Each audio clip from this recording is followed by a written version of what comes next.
I think I was just born to play, man. I started playing at like 2 years old.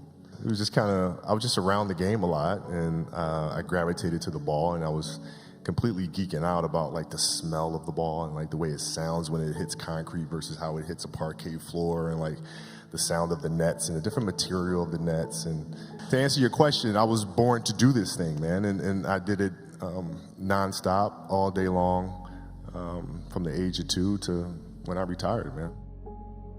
My parents were great. Growing up, they instilled in me the importance of imagination, of curiosity, and understanding that, okay, if you want to accomplish something, I'm not just going to sit here and say, yes, you can do whatever you want. Mm-hmm. Yes, you can, but you have to also put in the work to get there, right? So they taught me that at a really early age, man. And when you grow up as a kid thinking that the world is your oyster, and all things are possible if you put in the work to do it, you grow up having that fundamental belief. And that's the thing that's important, is understanding that we have to have so much energy. Because for like Natalia and Gianna when they were babies, especially Natalia because she was doing prime years, and I'd go to practice and I'd train and I'd play the game, and I'd come home and I'd be sore and I'd be tired. And she wants to go swimming, she wants me to take her to the park, she wants to just jump on my back or whatever the case may be.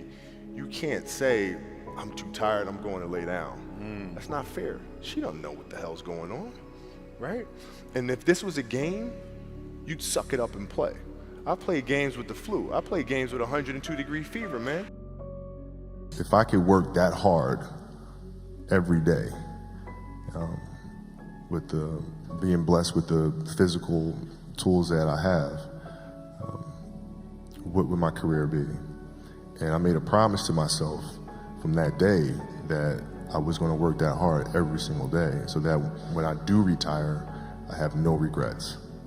And that was the most important thing for me, is to leave no stone unturned, get better every single day. And if I lived that way, then over time, I'd have something that was beautiful. But that was my philosophy. It seems like a pretty simple one, but if you live your life to just get better every single day, and do that for 20 years, what do you have? You start with, what do you want your game to be? What would make your game most unstoppable or hard to deal with? And now you work backwards from there. And you start building it one piece at a time, one move at a time, one counter at a time. So I was not going to be stopped. So at the age of 18, this was my life, right? So you can't possibly become better than me because you're not spending the time on it that I do.